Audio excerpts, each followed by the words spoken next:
Hi friends, welcome to Raira Vlog. இன்னும் நம்ம சேனலை சப்ஸ்கிரைப் பண்ணாதவங்க சப்ஸ்கிரைப் பண்ணிக்கோங்க. இன்றைக்கி நம்ம குக்கிங் vlogல சாம்பார் சாதம் எப்படி பண்ணுறதுன்னு பார்க்க போகிறோம். அதுக்கு தேவையான இன்க்ரீடியன்ட்ஸ் எல்லாத்தையுமே நான் ரெடியாக வச்சுருக்கேன். இதில் நான் மாங்காய், கேரட், பீன்ஸ், உருளைக்கிழங்கு எல்லாம் கட் பண்ணி வச்சுருக்கேன்.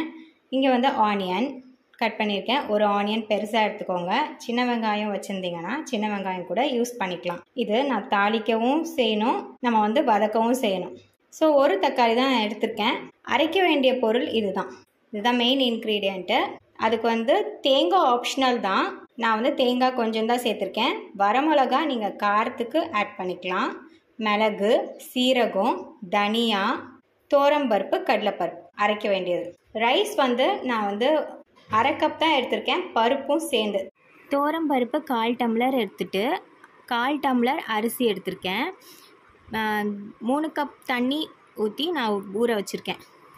இது ரொம்ப ஈஸியாக முடிஞ்சிடும். இந்த சாம்பார் சாதம் ரொம்ப வேலை வைக்காது. நம்ம அரைக்கிறது மட்டும் சீக்கிரமாக அரைச்சிட்டோம் அப்படின்னா சிம்பிளாக முடிஞ்சிடும். நான் ஃபஸ்ட்டு ரீஃபைண்ட் ஆயில் ஊற்றிக்கிறேன். நான் கொஞ்சம் நெய் ஆட் பண்ணிக்கிறேன். ஆனியன் ஆட் பண்ணிக்கிறேன்.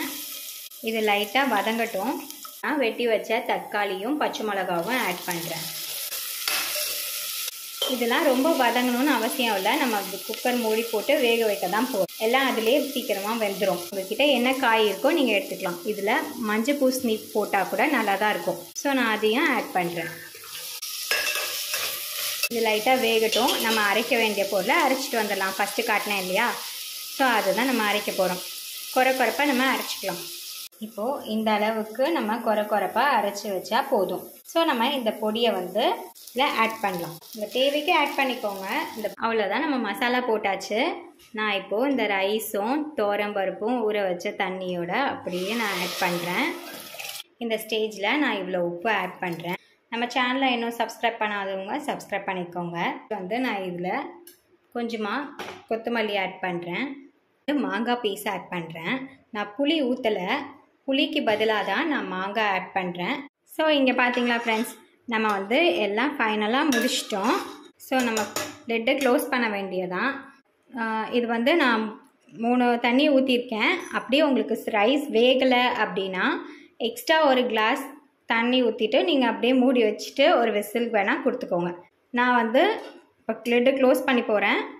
இப்போ இந்த ஸ்டேஜில் இந்த தண்ணியை கையில் லைட்டாக ஊற்றி டேஸ்ட் பண்ணி பாருங்கள். உப்பு பத்தலைன்னா உப்பு போட்டுக்கோங்க. ஸோ நான் க்ளோஸ் பண்ணிடுறேன். இப்போ நான் விசில் போட்டேன். நான் சிம்மில் வச்சுட்டு ஒரு 5 மினிட்ஸ் சிம்மில் இருக்கட்டும். அப்புறம் ஆஃப் பண்ணிவிட்டு அது வெந்துருச்சா வேகலையா நம்ம அப்புறமா பார்த்துக்கலாம். இப்போ நம்ம தாளிச்சிடலாம். அதுக்கு இந்த மாதிரி பேன் எடுத்துகிட்டு நான் ஆயில் ஆட் பண்ணிக்கிறேன். கடுகு கொஞ்சம் ஆட் பண்ணிக்கிறேன். வெங்காயம், கருவேப்பிலை, வத்தல், உளுந்து எல்லாத்தையுமே ஆட் பண்ணிக்கிறேன். கொஞ்சமாக பெருங்காயம் ஆட் பண்ணிக்கிறேன். நெய் கொஞ்சமாக ஆட் பண்ணிக்கிறேன். நெய் ஆட் பண்ணிங்கன்னா நல்லா ஃப்ளேவர் கொடுக்கும். இது லைட்டாக ப்ரௌனிஷ் ஆகட்டும். இந்த வெங்காயம் சாம்பார் சாதத்துக்கு இந்த மாதிரி மசாலா அரைச்சி தான் போடணும். சும்மா நம்ம சாம்பாருக்கு அரைச்ச மிளகாத்தூள் போட்டோம்னா நல்லா இருக்காது. இந்த அளவுக்கு டேஸ்ட் இருக்காது.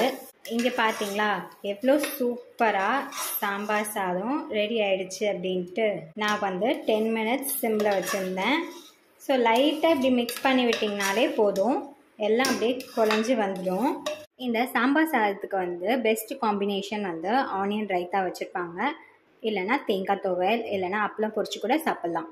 ஆனால் நான் இன்றைக்கி குக்கும்பர் வெட்டி தயிர் பச்சடி வச்சுருக்கேன். இது தேங்காய் துவையல். ஸோ இதில் நான் என்னென்ன போட்டிருக்கேன்னா தேங்காய், பச்சை மிளகா, 2 துண்டு பூண்டு, உடச்ச கடலை, கருவேப்பிலை போட்டிருக்கேன், கொத்தமல்லி கொஞ்சோண்டு போட்டிருக்கேன், இஞ்சி சின்ன பீஸ் போட்டிருக்கேன், உப்பு, இது எல்லாத்தையும் போட்டு நம்ம துவையலை அரைக்க போகிறோம். அவ்வளோதான், நம்ம தேங்காய் துவையலை அரைச்சாச்சு. ஸோ பிளேட்டிங் எப்படி பண்ணுறதுன்னு அப்புறமா பார்க்கலாம். நான் தாளித்து வச்சிருந்ததையும் இதில் ஆட் பண்ணிட்டேன். எல்லாத்தையும் ஒன்று சேர நம்ம மிக்ஸ் பண்ணி விட்டுலாம். இது நல்லா சூடாக சாப்பிட்டா தான் நல்லாயிருக்கும். இதுதான் இதோட ஃபைனல் அவுட்புட். சாம்பார் சாதம், துவையல், வெள்ளரிக்காய் பச்சடி. ஸோ இதை எல்லோரும் ட்ரை பண்ணி பாருங்கள் கண்டிப்பாக. இந்த ரெசிபி பிடிச்சிருந்தா லைக் பண்ணுங்கள், கமெண்ட் பண்ணுங்கள், சப்ஸ்கிரைப் பண்ணுங்கள், மறக்காமல் ஷேர் பண்ணுங்கள். நிறைய பேர் சப்ஸ்கிரைப் பண்ணாமல் பார்த்துட்ருக்கீங்க. So Tata bye friends.